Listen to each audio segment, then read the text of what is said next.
When smartphones were first being developed, people complained about them, that they were getting too big. Eventually, this became the standard. And then about a year ago, 5-inch screen devices started to come out and plenty of people complained that they were getting too big. And now, they've pretty much become the standard. Well, it looks like smartphones are getting bigger and bigger, and Sony has come out with what is arguably the biggest one. Is this going to be the standard? Hey, it's Joshua Vergara from Android Authority. What's going on, everybody? And this is the Sony Xperia Z Ultra.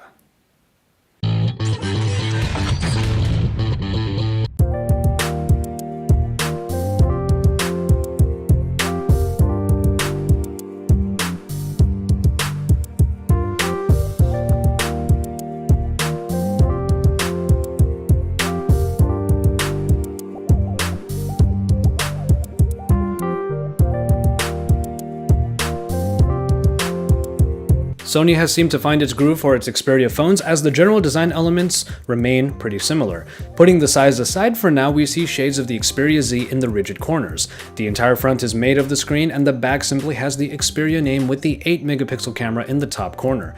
The button layout is classic Xperia, with the big silver power button atop the volume rockers that are all positioned right where your right thumb would land. And of course, because of the IP certification we've come to expect from Sony phones, most every port is covered in a piece of rubberized plastic.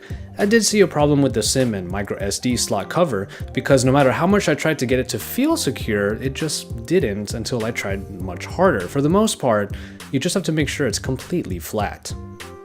And then you take a step back and realize this is one of the most attractive phones ever. The black slate design is in full force here, even with this white edition.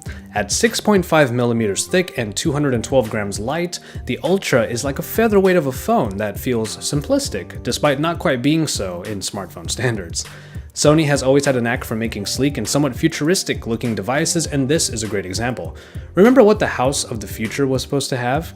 A big remote that controls everything. This basically looks like that, kind of like a proof of concept, but instead of controlling your blinds, it's a phone. In the hand, it's a tablet. There's really no other way around it. This is simultaneously the biggest phone and the smallest tablet.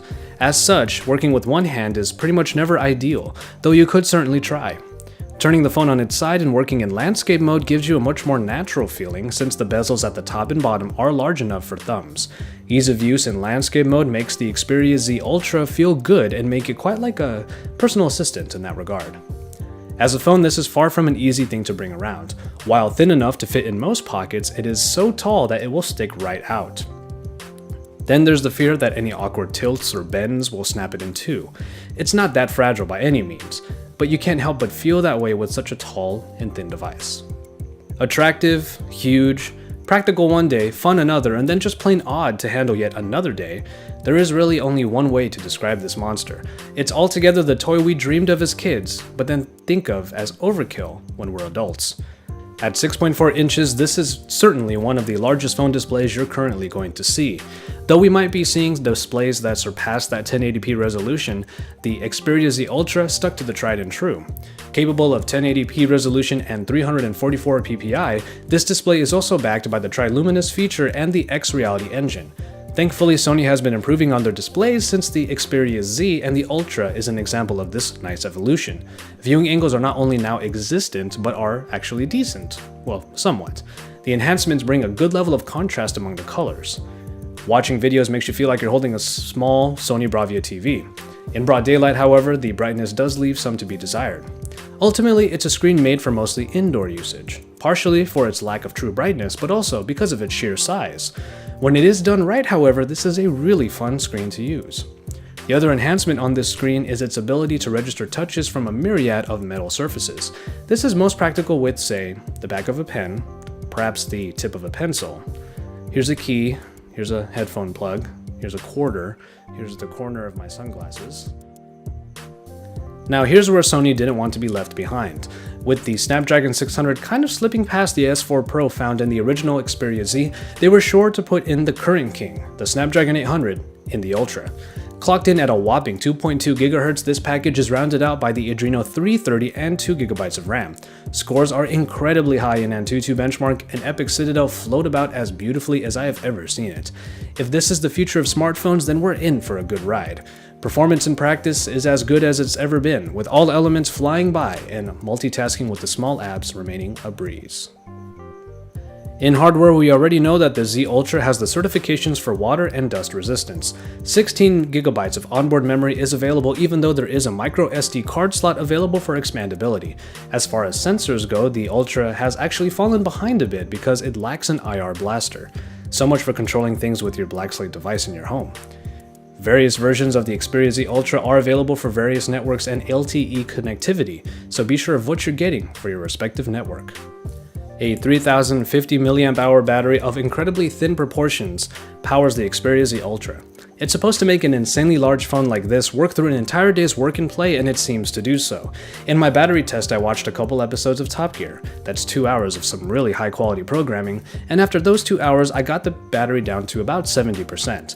That would put the battery in straight media consumption crack up to about maybe 7 hours. In a full day's work, the good standby time and the power-saving features all help the phone get through that full day you might need. If you use it like a tablet with all that continuous usage, then you're probably going to get tablet-like longevity. But if you use it less intensively and more like a phone, then that standby time and these power-saving features will help you get a lot more out of it. Much like pretty much every tablet we've seen, the Xperia Z Ultra's camera does not include a flash diode, and that's usually a hint to its quality. In the app, things remain largely the same as in previous Xperia phones. You get the superior auto that harkens back to Cybershot days and does a good job of getting the right settings for your shot. Included are a number of scenes for pinpointing those best shot settings, sweeping panorama, and some picture effects. Other than that, it's more of what we've come to expect from a smartphone camera. Picture quality then is good enough for a device you might not be taking many pictures with. Without a flash unit, you won't be taking many low light shots, but luckily good lighting helps make for pretty nice pictures out of the Z Ultra. While this phone manages to be just small enough to not look as weird as a tablet when taking pictures, it certainly does toe the line. And its quality makes it a camera backup rather than more of a replacement shooter. Sony's Xperia UI hasn't changed a whole lot since the Xperia Z, but that isn't much of a surprise, because the Z came out not too long ago.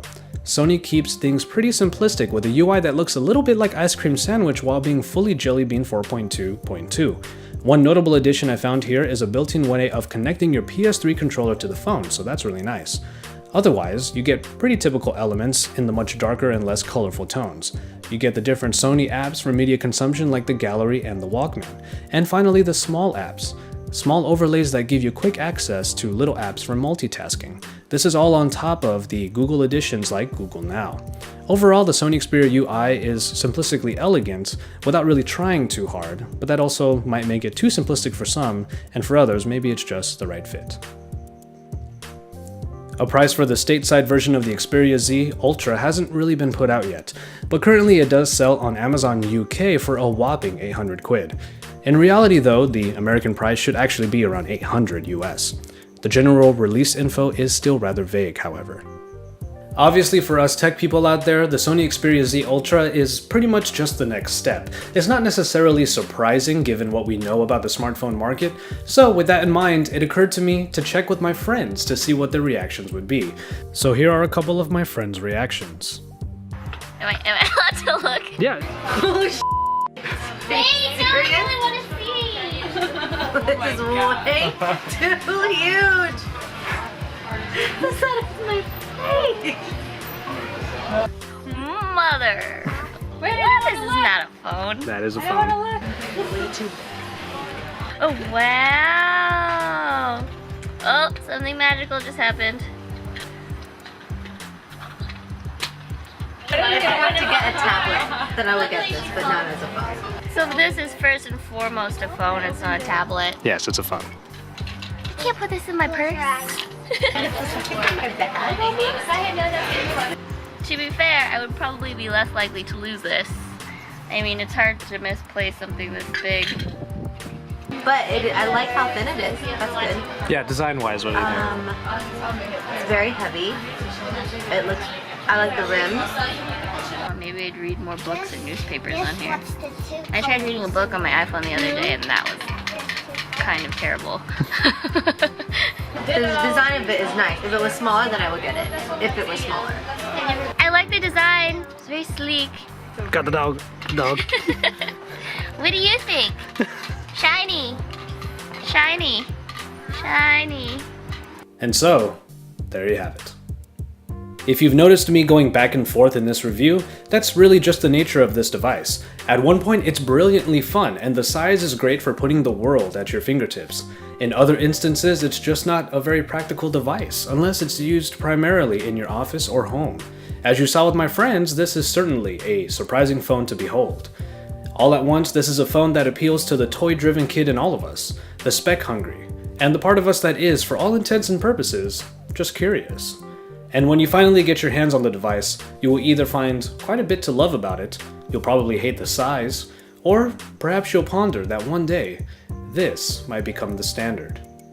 But at least for now, it's not going to be mine.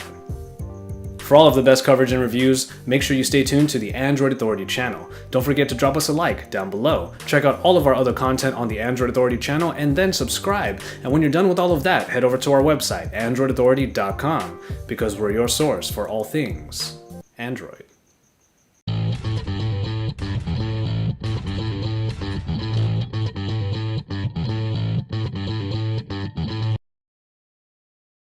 Looks a little bit like an Apple computer. Really?